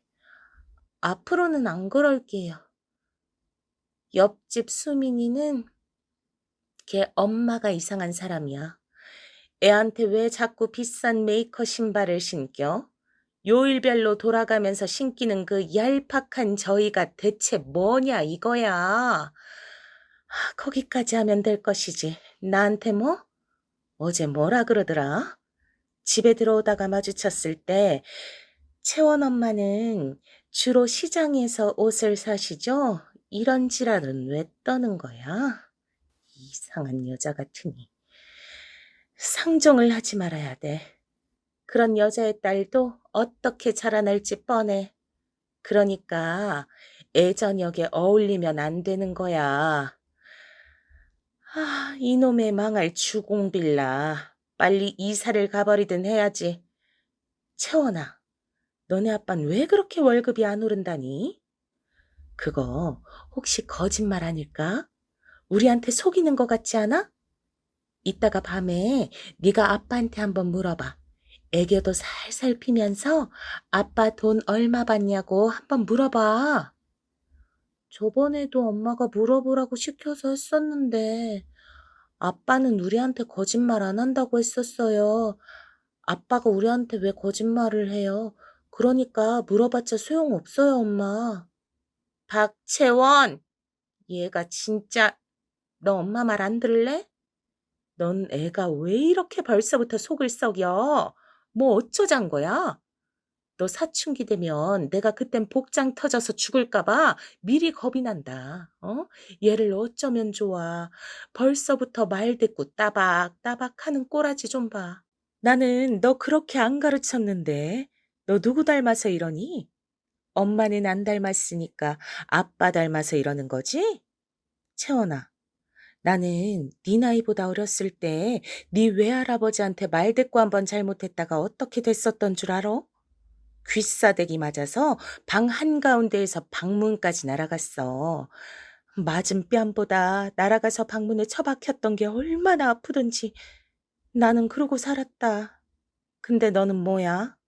네가 얼마나 화목한 가정 안에서 행복하게 살고 있는데 그걸 감사해 할 줄 모르면 엄마가 앞으로 어떻게 널 키워? 응? 죄송해요. 제가 잘못했어요. 다시는 함부로 말대꾸 하지 않을게요. 저는 되로 주고 말로 받는다는 표현을 학교에서 처음 배웠을 때 칠판에 분필로 적힌 그 문장 위로 엄마를 떠올렸었습니다. 제가 한마디를 대꾸하면 엄마는 10마디 이상으로 반드시 되갚아 주시는 분이었으니까요. 학교에서 만나는 친구들은 전부 자기 엄마 이야기를 자주 하던데 엄마와 딸은 바늘과 실 같은 사이라고 하던데 저는 전혀 공감이 안 됐었죠. 엄마와 함께 있는 것이 마음 편한 적 없었고 대화를 하는 게 전혀 즐겁지가 않았습니다. 엄마의 심기를 거스를까 봐 걱정이 되었고 늘 긴장 상태에 있었죠. 제 친정엄마 되신 분께선 당신의 인생을 무척 불쌍하게 여기시는 분이었어요. 세상에서 가장 가엾은 피해자가 본인이라고 생각하셨었죠. 그러면서 동시에 욕심이나 이상은 크게 가지고 계셨습니다. 언제라도 좋은 기회가 온다면 멋지게 날개를 펴실 수 있을 거라고 믿으셨었죠. 하지만 그런 로또 같은 행운이 어디 모든 사람들에게 오나요? 절대 아니잖아요. 욕심에 비해서 현실이 안 따라주니까 엄마는 세상을 향한 불만과 잘난 사람들을 향한 열등감을 점점 키워나가셨던 것 같아요. 멋지게 살고 싶다면 그만한 노력이라도 하셨으면 좋았을 텐데 소위 힘든 일은 하기 싫다고 하시면서 이따금씩 아르바이트 정도만 하시는 게 전부였습니다. 나머지 시간들은 전부 가정주부로만 지내셨어요. 성격이 워낙 둥글지 못하시다 보니까 사회성도 별로였고 주변에 가까운 지인들도 거의 없었고요. 제 친정아빠는 총각 시절부터 다니셨던 직장에서 갑작스런 내부 사정으로 해고를 당하셨던 게 제가 초등학교 들어가기 직전이었는데요. 그 이후로는 오랜 지인분께서 차린 공장 일을 도우며 그렇게 돈을 버셨습니다. 공장의 사정이 좋을 때면 잘 벌렸고 그렇지 않을 때면 많이 힘들었죠. 들쑥날쑥했던 걸로 알아요. 저는 엄마의 기분을 통해서 아빠의 그달 수입을 예측할 수 있었습니다. 엄마는 아빠의 수입이 적은 달에는 당신의 처지가 너무 초라하고 비참하다 하시면서 아무도 안 만나셨어요. 얼마나 우는 소리를 잘하셨던지 몰라요. 엄마의 신세 한탄은 끝이 없었습니다. 저는 그럼 엄마 아래에서 점차 머리가 커질 때마다 심리적인 부담도 함께 커져갔어요. 엄마를 힘들게 만들면 큰일 난다는 강박에 시달렸고, 그렇게 자란 제가 활발해봤자 얼마나 활발했겠나요? 가뜩이나 사춘기가 시작되고 있었던 터라 중학교에 들어가자마자 겪은 억울한 모함과 왕따에 더욱 크게 마음의 상처를 받아서 점점 안으로 숨어 들어갔던 거예요. 집에다간 차마 말도 못하겠고, 잘난 것 하나 없는 딸이라서 원체 죄스러운데 학교 문제라는 고충까지 안겨드리면 엄마께 그건 정말 못할 불효를 저지르는 것만 같았거든요. 게다가 친정 부모님은 그 당시에 사이가 무척 안 좋아지기 시작했던 때기도 했고요. 아빠는 당신 나름의 최선을 항상 다해 오셨으나 엄마에게 맹목적인 비난과 힐난만 듣게 되시는 것이 반복되자 그 자존심에 큰 상처를 입으셨죠. 돈을 더 많이 버시려고 능력 좋은 남자가 되어보시려고 그렇게 무리를 하시다 보니까 돈을 끌어모아서 벌이셨던 투자가 실패로 돌아왔을 때 그 여파가 엄청났습니다. 잘해보려고 그러셨던 것이지만 엄마는 또 결과 하나만 보고서 아빠를 욕하셨죠. 죽일 듯이 비난을 하셨어요, 당시에. 엄마가 아빠를 향해 어떤 말씀까지 하셨던 줄 아시나요? 차라리 도로에 나가서 차에 치여서 죽어. 그러면 당신같이 무능하고 멍청한 남자도 자기 처자식한테 사망보험금이나마 안겨줄 수 있지 않겠어? 보람있게 세상 떠나란 말이야. 그 발언은 몰래 두 분의 언쟁을 듣고 있던 저에게도 끔찍한 충격을 안겨주었습니다. 엄만 거기서 그치지 않고 능력 없는 놈은 집안에 들어올 자격도 없다고 하시면서 현관문을 걸어 잠그기까지 하셨어요. 그래서 아빠는 한동안 집에 안 돌아오셨고 일하시던 공장에서 숙식까지 해결하셨었죠. 엄마가 당시에 아빠 욕을 얼마나 많이 하셨던 줄 모릅니다. 당신의 처지를 동화 선녀와 나무꾼에 비유하기도 하셨었죠.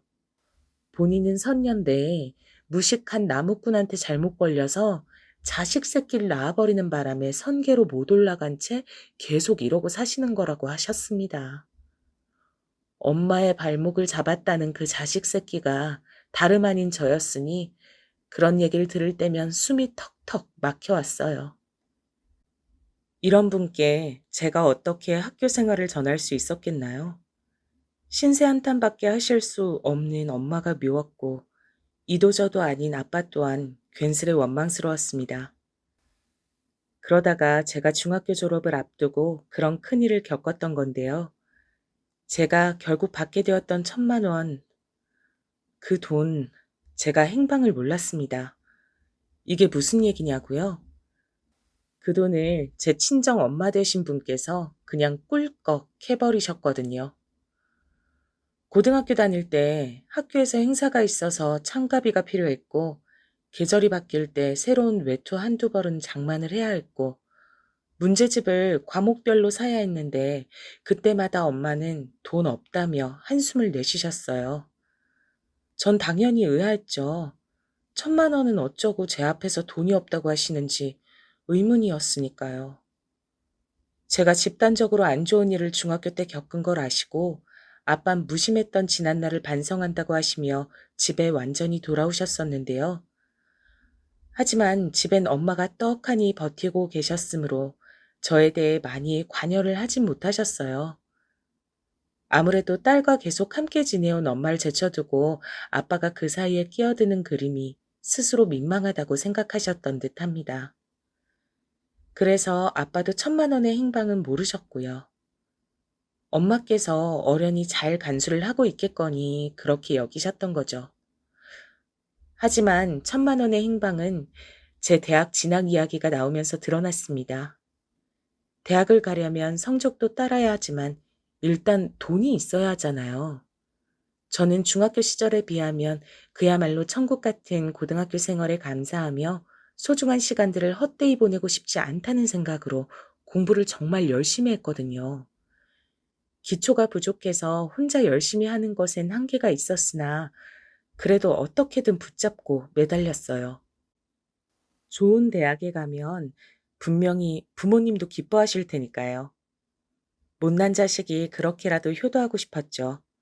그래서 저는 제법 괜찮은 대학들에 지원해 볼 성적 수준까지 도달했는데요. 그런 곳들은 대개 학비가 많이 들었습니다. 하지만 그 1,000만 원이 있으니까 일단 등록금부터 해서 대학 첫 단추는 무리 없이 끼울 수 있을 거라고 믿었던 거예요. 학교 선생님과 상담한 것을 토대로 지원 대학 목록을 작성한 저는 그걸 엄마께 보여드리며 대략적인 금액 얘기도 꺼냈었어요.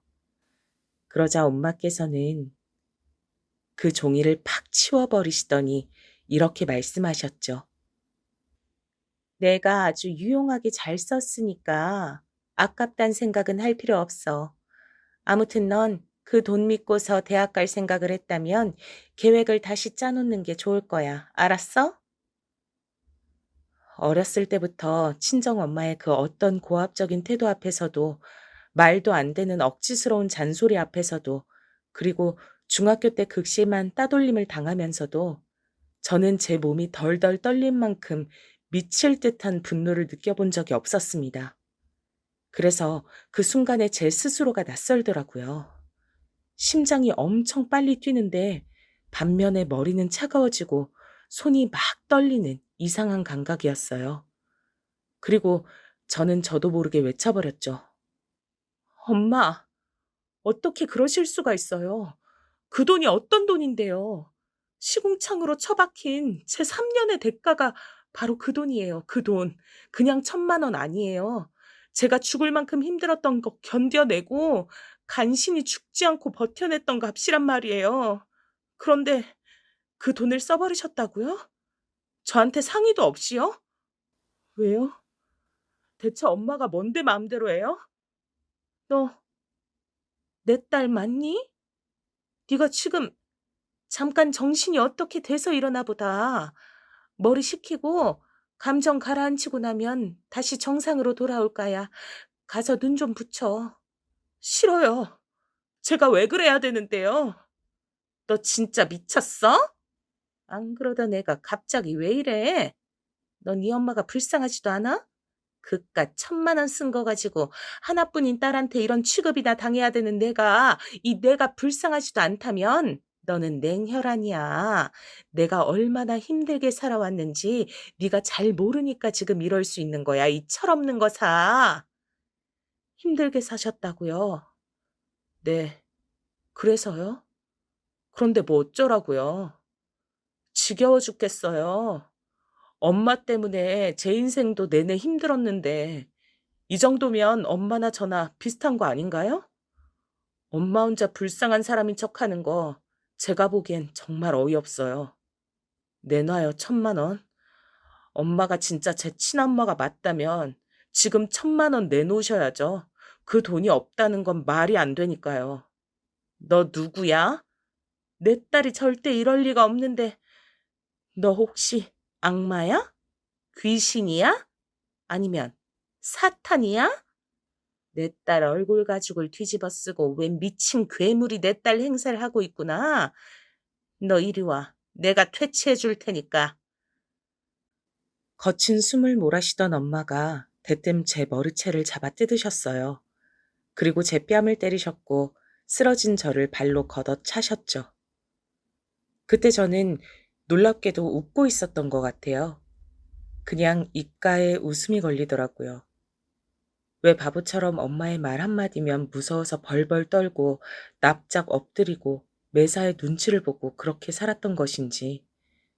정작 제가 그렇게나 조심스럽게 대해드린 엄마를 저를 별것 아닌 것으로 생각하고 우습게 보시면서 제 피눈물이 담긴 1,000만 원을 아무렇지도 않게 써버리셨는데 이렇게 멍청하니까 중학교 3년 내내 당하고 산 것이라는 생각이 들어서 차라리 속 시원히 엄마한테 더 얻어맞고 정신을 차리고자 했습니다. 제가 맞으면서 웃으니까 엄만 당황하셨고 동시에 약이 오르셨는지 악다구니를 써가시면서 저를 때리셨어요. 손에 잡히는 걸 죄다 저한테 던지시더라고요. 그리고 귀가하신 아빠가 이런 광경을 보고야 마셨습니다. 이게 다 뭐야? 무슨 짓이야, 당신? 지금 딸한테 뭐 하는 거야? 미쳤어? 정신 나갔어? 어떻게 엄마란 사람이 자기 딸한테 이럴 수가 있어? 이거 놔. 이게 다 따지고 보면 무능력한 당신 때문이야. 당신이란 작자가 능력만 좋았어도 내가 지금 이러고 살진 않았어. 그 순간 아빠의 손이 엄마의 뺨을 치셨습니다. 좁은 집안엔 기이한 정막만이 감돌았죠. 엄마는 믿을 수 없다는 눈으로 천천히 아빠를 바라보았어요. 저도 놀랐고요.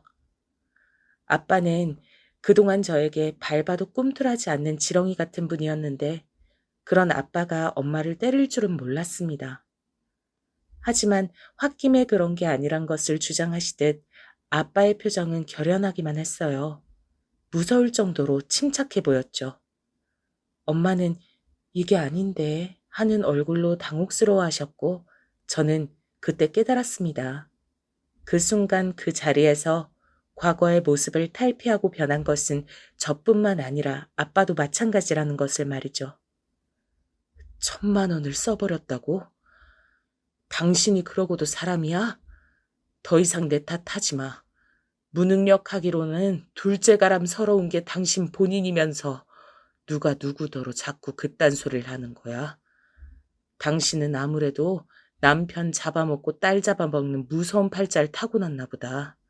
무서워서 더는 같이 못 살겠으니까 이혼하자. 지금까진 아무리 그래도 이혼까진 아닌 것 같아서 참고 살았는데 채원이한테 이렇게 심하게 구는 당신을 보고서도 이혼 안 할 정도로 내가 정신 상태가 이상한 사람은 아니거든. 당장 이혼해. 채원이는 내가 책임지고 같이 데리고 살 테니까 당신만 사라져주면 돼. 나는 잘못이 없어. 나는 피해자야. 지금도 박채원 이것이 나한테 얼마나 싸가지 없게 굴었는지 몰라.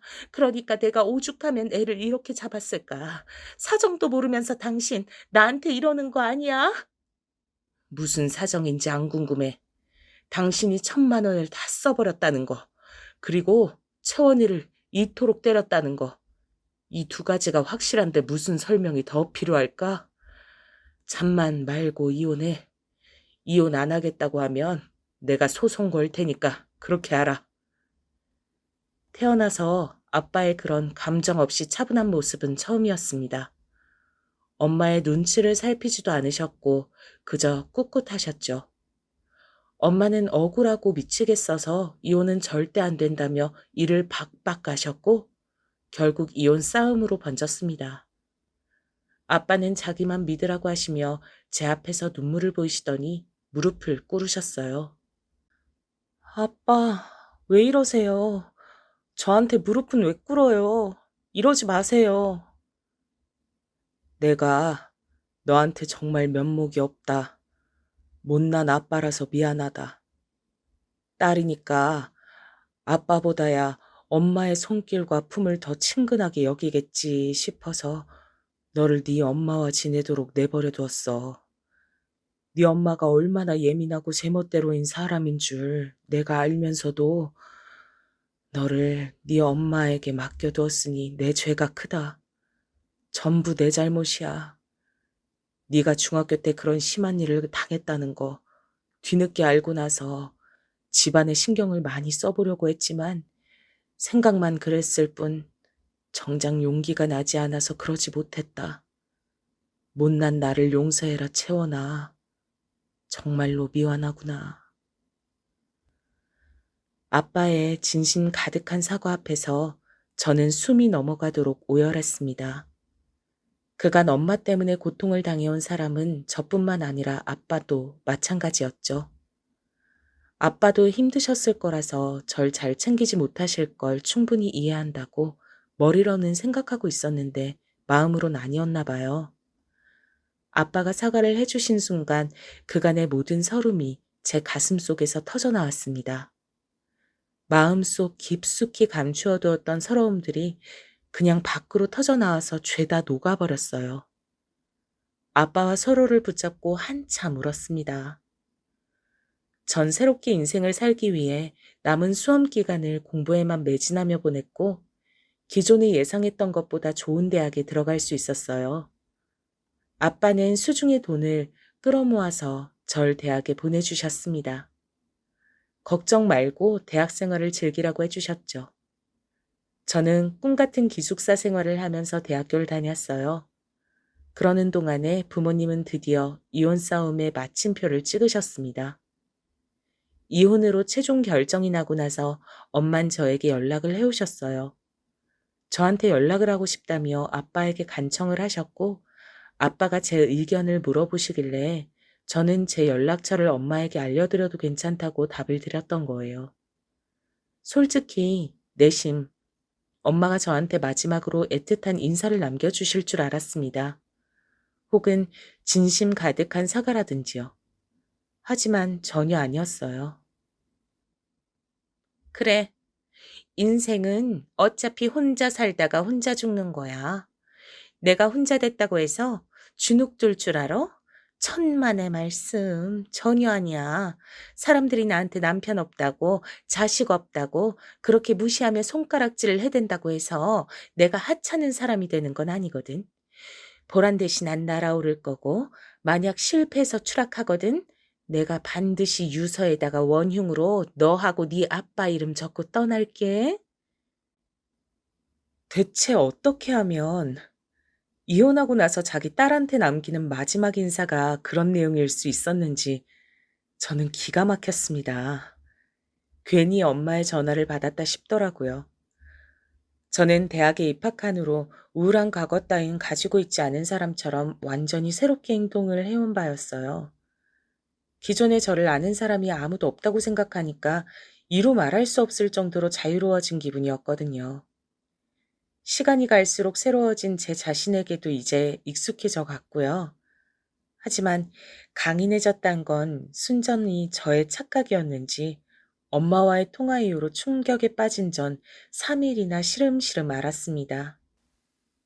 다른 사람들의 입에서 엄마라는 소리만 나와도 심장이 철렁 내려앉았었어요.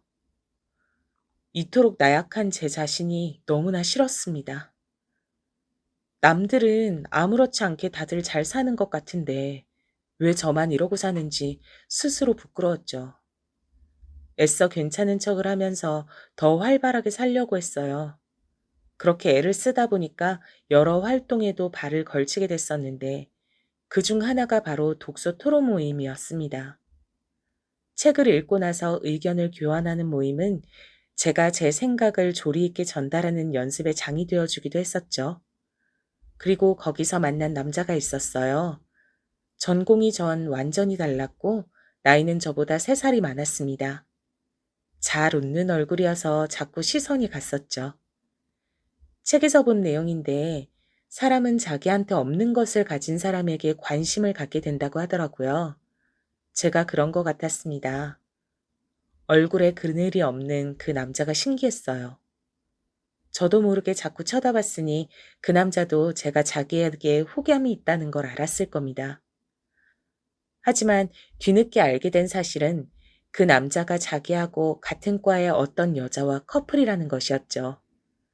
그 과 사람들은 다 알 정도로 유명한 커플이라고 했어요. 임자가 있는 사람이란 걸 알고 전 마음을 접었죠. 그때서야 제가 그 남자를 계속 좋아했다는 사실도 제대로 알게 됐고요. 뭐든지 느리고 굼뜬 제가 바보 같았습니다. 그래서 단호하게 모임을 그만뒀고 졸업시험에 매진했어요. 그 다음엔 취업 준비에 몰두했고요. 나쁘지 않은 직장을 잡을 수 있었습니다. 첫 월급을 탔을 때 그걸로 옷을 사드렸더니 아빠는 감격해서 어쩔 줄 몰라 하시더라고요. 저는 그때 나도 드디어 어른이 됐나 보다 이렇게 생각했습니다. 하지만 사회인이 되어 월급을 받는다고 해서 능사가 아니더라고요. 마음이 허전했어요.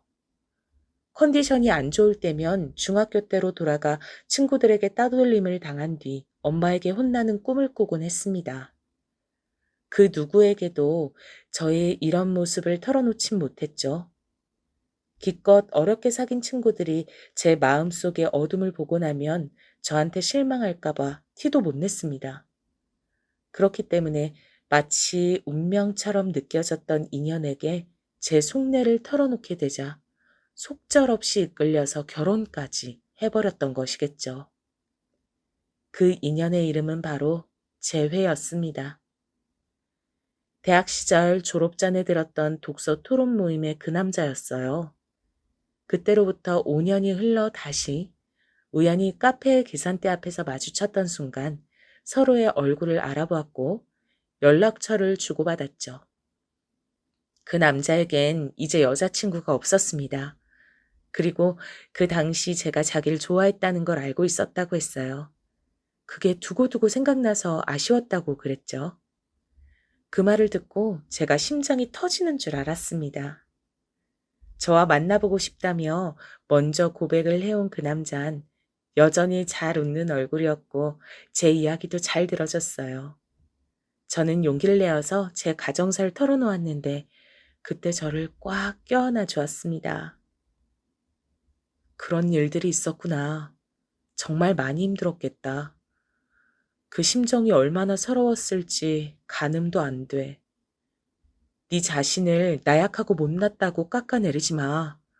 누구라도 그런 과거를 겪었다면 아직 힘들어하고 있는 게 당연한 거야. 저의 나약한 면모를 따스하게 포용해주는 그 남자가 좋았어요. 단숨에 홀려들었고 의지하게 되었죠. 그렇게 저는 금세 남편과 결혼까지 생각하게 됐던 겁니다. 시댁은 먼 시골이었어요. 하도 깡촌 시골이라서 남편은 고등학교 때부터 서울에 있는 이모님 댁에서 지냈다고 합니다.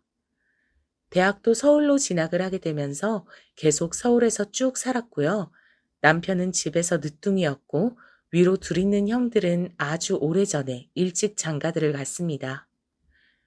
지방에서 다들 지내셔서 그런지 결혼들을 일찍 하셨더라고요. 그래서 이미 남편의 조카들 중에 큰애가 수험생이었어요. 그리고 시부모님께선 나이가 지긋하게 드셨는데도 여전히 농사일을 하시며 순박하고 조용하게 사시는 분들이었습니다. 저에게 일절 아무것도 요구하실 생각이 없다고 하셨죠. 멀리서 농사나 짓고 있을 테니 저희 부부는 도시에서 알콩달콩 잘 살기만 하라고 하셨어요. 다만 명절이라든지 두 분의 생신 같은 때만 시댁에 찾아와 달라는 것이 유일한 당부셨습니다. 이렇게나 쉽게 허락을 하시다니 저는 어안이 벙벙했을 정도였네요. 그리고 친정아빤 제가 결혼을 하겠다고 하니까 놀라시며 섭섭해 하시더니 제가 좋다고 하면 말릴 엄두가 안 난다는 말씀으로 금세 허락을 해주셨습니다. 그러면서 남편에게 딱 한 가지 당부를 남기셨어요. 내 딸 채원이 자네도 알겠지만 못난 아빠를 잘못 만나는 바람에 속에 상처가 많은 아이일세. 다른 건 몰라도 채원이한테 상처만 주지 말게. 사람한테 받은 상처로 괴로웠던 아이니까 절대 그렇게 상처만 주지 말아줘. 내가 부탁함세. 채원이를 배신하지 않고 옆에서 든든하게만 있어준다면 내가 아무것도 바랄 것이 없어. 여부가 있겠습니까? 반드시 상처 주는 일 없이 아주 든든한 배우자가 되어서 살겠습니다. 믿어주십시오. 남편은 호언장담을 했고 그렇게 친정 아빠의 결혼 허락마저 받아낼 수 있었습니다. 만난 지 딱 1년이 되던 때에 결혼식을 올렸죠. 식장을 예약하고 이것저것 준비하는 것에 4개월 정도가 걸렸으니까 저희는 연애 8개월 만에 결혼하기로 했다는 얘기가 되네요. 객관적으로 긴 기간은 아니지만 저희는 짧은 기간도 아니라고 생각했어요. 저희에겐 과거가 존재했기 때문입니다. 남편을 짝사랑하며 설렜던 저의 과거가 어느덧 결실을 맺어 결혼까지 하게 됐다는 사실이 절 행복하게 만들었어요. 저는 결혼 생활의 싱패한 가정을 지켜본 장본인이었으므로 반드시 남편과 행복하게 살아가고자 하는 의욕이 강했습니다. 남편을 위해 최고의 아내가 되려고 안 해봤던 게 없는 것 같네요. 새벽같이 일어나서 아침밥을 준비하며 남편의 간식 보따리를 쌌고요. 그건 남편이 회사에 가서 동료들에게 늘 자랑하는 요소가 되었습니다. 동료들에게 수제 간식을 자랑할 때마다 어깨에 힘이 들어간다고 남편이 말을 할 때 저는 내일은 더 잘해야지 하고 다짐하며 알람을 더 일찍 맞췄었죠. 남편이 자기 집에 안부를 잘 안 전하니까 제가 대신 열과 성을 다했습니다. 잊지 않고 시부모님께 안부 전화를 드렸죠. 퇴근하고 나면 숨이 차도록 집에 빨리 와서 일단 저녁밥부터 준비했습니다. 남편은 집밥을 무척 좋아했거든요. 그간 자취하면서 어떻게 살았는지 의문일 정도로 집에서 해먹는 밥을 좋아했습니다. 정작 본인이 할 줄 아는 건 계란 후라이와 라면밖에 없었지만요. 똑같이 직장 생활을 하다가 퇴근을 해도 한 사람만 밥을 차리고 설거지까지 했습니다. 남편이 피곤해 죽겠다며 어깨를 돌리는데 그 모습을 보고도 뒷정리를 제가 하겠다는 말이 안 나갈 사람이 저는 못 되었으니까요. 저는 엄마라는 존재 때문에 두고두고 진절머리를 쳤던 사람이라서 남편에게 잘하는 아내가 되고 싶었어요. 남편을 저희 아빠처럼 아내한테 괄시당하는 남자로 만들고 싶지 않았어요. 제 노력으로 단란한 가정을 꾸려갈 수 있다는 게 가슴 벅찼습니다. 힘들고 피곤해도 보람은 있었죠. 하지만 남편은 달랐나 보더라고요. 결혼하고 7개월을 넘어가던 무렵부터 매사에 시큰둥해졌습니다.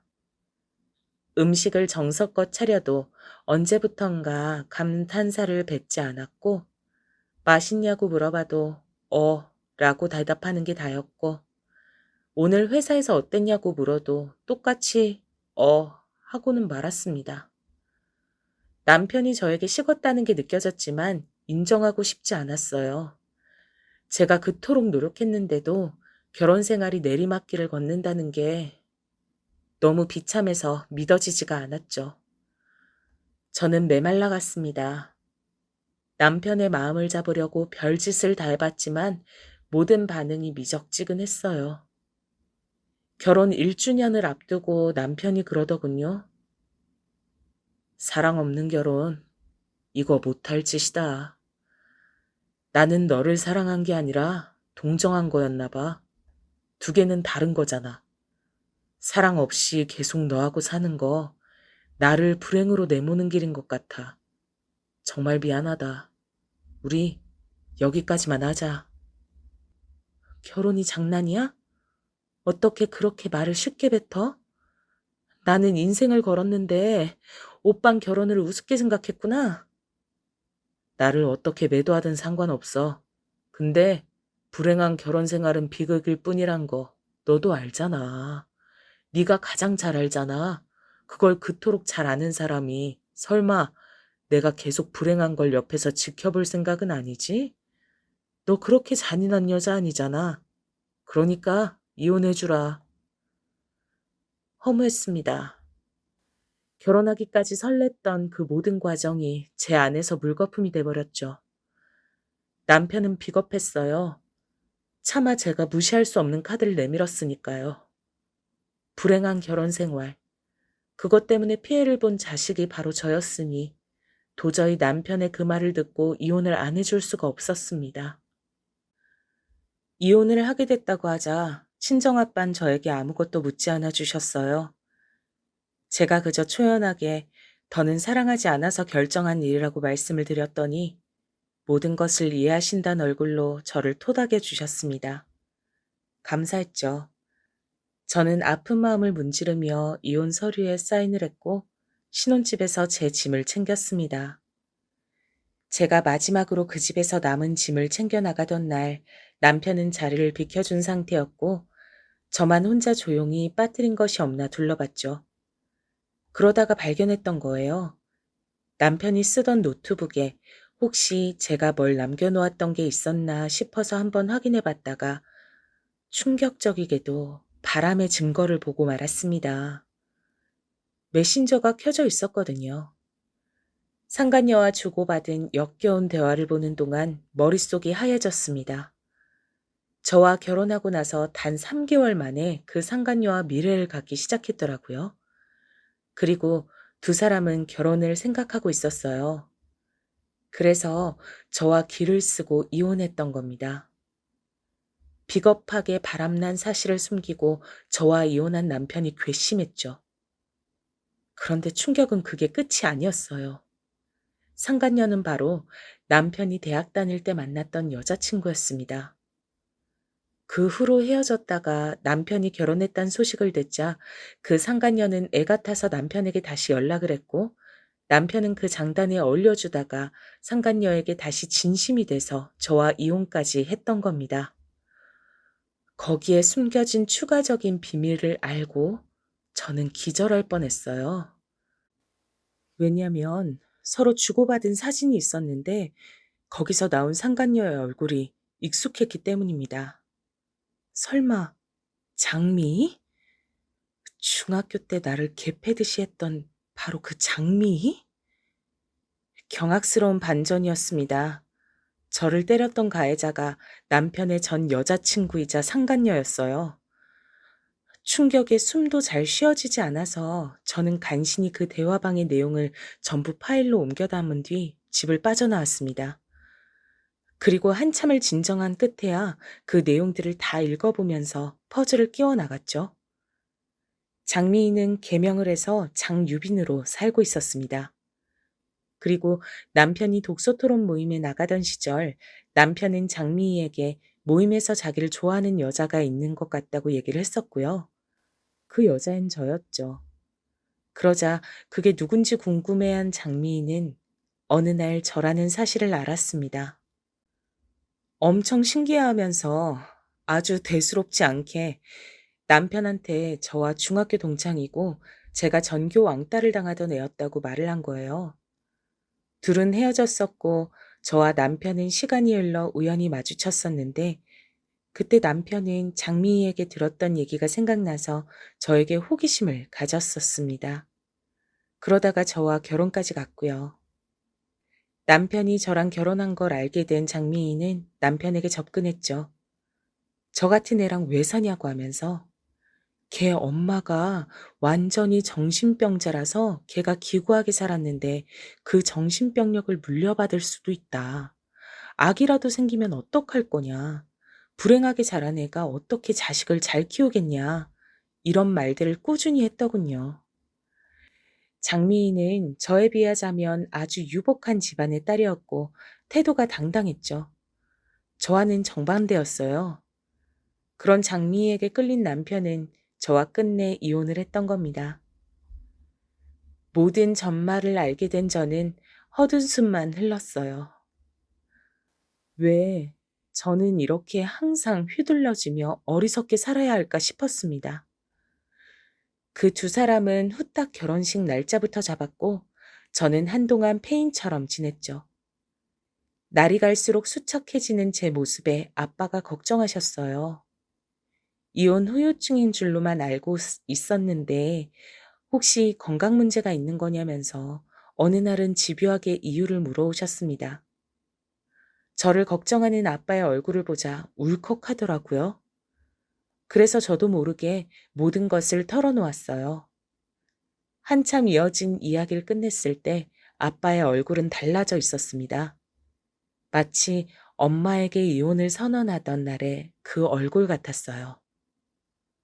채원아, 너는 아무 걱정도 하지 마라. 이 아빠가 알아서 해결할게. 눈에는 눈, 이에는 이, 제대로 된 복수를 해주마. 저는 당최 아빠가 뭘 하시려는 건지 걱정이 됐고 결혼식장에서 깽판이라도 치면 혹시 소송에 걸릴까봐 염려가 됐습니다. 하지만 아빠는 치밀하게 준비를 하셨고 사람을 10명이나 고용하셨어요. 그 두 사람의 결혼식장에 도착하자 진두지휘를 하셨죠. 아빠의 지시에 맞춰서 사람들이 움직였습니다. 여자 화장실부터 시작이었어요. 그래, 그렇다니까. 장유빈, 얘가 한 번에 남자를 여럿 만나서 문어다리로 유명했어. 문란하긴 또 얼마나 문란한데. 야, 남자 없인 혼자 침대에 안 눕는다고 그러더라? 하도 더럽게 놀아서 오죽하면 개명까지 한 거잖아. 한 사람이 전화하는 척 그렇게 떠들자 또 다른 한 사람이 옆에서 손을 씻는 척 하다가 그게 무슨 소리예요? 자세히 좀 알려주세요. 라고 하며 바람을 잡았습니다. 그러면서 여자 화장실에 들른 모든 하객들이 장미희에 대한 역겨운 이야기를 다 알게 됐죠. 신부 측 하객석에 앉은 사람들도 마찬가지였어요. 신랑이 전 부인을 때려서 전치 10주 나오게 하는 바람에 이혼한 거라더라. 신랑이 여자 많기로 유명한 놈인데 이번이 두 번째 결혼이면 내년엔 세 번째 결혼을 할 것 같대. 이런 이야기를 떠들어댔죠. 그러자 장미희의 친척들이 그 이야기를 듣고 모두 깜짝 놀랐죠. 신랑 측 하객석도 빠질 수 없었습니다. 신부가 몇 달 전에 애 떼는 수술을 받았다던데 결혼하는 걸 보면 애 아빠는 신랑이 아니었던 거야. 이런 이야기를 쑥덕거렸던 거죠. 그러자 그걸 엿들은 하객들이 아연 실색을 했고요. 친정 아빤 결혼식 사회자를 몰래 찾아가서 종이 한 장을 건넸습니다. 하객들 중에서 혹시 학교 문제로 피해를 당한 사람들이 있는지 뒷조사를 하셨던 아빠는 의외의 수학으로 사회자의 친동생이 학교에서 극심한 따돌림을 당하는 바람에 자퇴를 하고 우울증에 걸려 오랜 방황을 하고 있다는 사실을 알아내셨어요. 그 사회자에게 건넨 종이는 장미희의 과거 이력이 고스란히 담겨 있었습니다. 사회자는 전 남편 놈이 친하게 알고 지내는 동생이었는데요. 그 종이를 보고 분노했죠. 이성을 다잡고 신랑 입장까진 잘 해냈지만 문제는 신부 입장이었습니다. 신부, 신부, 입장하면 안 됩니다. 입장 못 시켜. 형, 저런 망할년하고 어떻게 결혼할 수가 있어? 내 동생이 학교에서 따돌림을 당해서 정신과 다녔던 거 형도 알잖아. 그런데 저런 년하고 결혼을 해? 그러면서 나한테 사회를 맡겨? 이거 나를 엿먹이는 거야? 사회자가 폭발해버렸고 전 남편 놈은 입이 떡 벌어졌죠. 신부 측 사람들이 일어나서 사회자를 비난하며 문란한 신랑 놈이나 처신 잘해라고 욕을 했고 그 즉시 쌍방 비난회장이 열렸습니다. 신랑 측 하객석에 앉아있던 사람들이 삿대질을 날리면서 남자의 미친 여자 주제라고 욕을 하기 시작했던 거예요. 그러는 사이 사회자는 전 남편에게 그 종이를 건네주며 장미희의 과거 만행을 알리고 있었습니다. 전 남편은 이런 건 꿈에도 몰랐다고 하면서 결백을 주장하고 절규했죠. 장미희는 결혼식장이 개판이 든 것에 아연실색하면서 도망치다가 웨딩드레스 자락을 밟고 넘어져서 코피를 흘렸습니다. 완벽한 결혼식 파토 현장의 마무리였죠. 하얀 웨딩드레스에 코피가 묻은 것까지 친정 아빠는 모든 걸 카메라에 담아오셨어요. 그리고 저는 그 모든 장면을 보면서 울고 웃었지요. 중학교 시절 저는 헛소문 때문에 시작된 괴롭힘을 당했으므로 장미희가 억울하게 음해를 당했다고 한들 인과응보였습니다. 전 남편 놈은 평판이 완전히 떨어졌어요. 가족, 지인들에게서 슬그머니 위맹을 당했고 얼마 후엔 퇴사를 했더라고요. 속이 후련했습니다. 그리고 이제는 더 이상 다른 사람들에게 제 미래를 맡기려 하지 말고 저 스스로 개척해 나가야겠다고 결심했어요. 저를 지켜봐 주시는 아빠를 위해서라도 멋지게 남은 인생 살아보겠노라고 저 스스로에게 다짐했습니다. 그리고 지금까지도 그 다짐을 무사히 지키면서 살고 있답니다.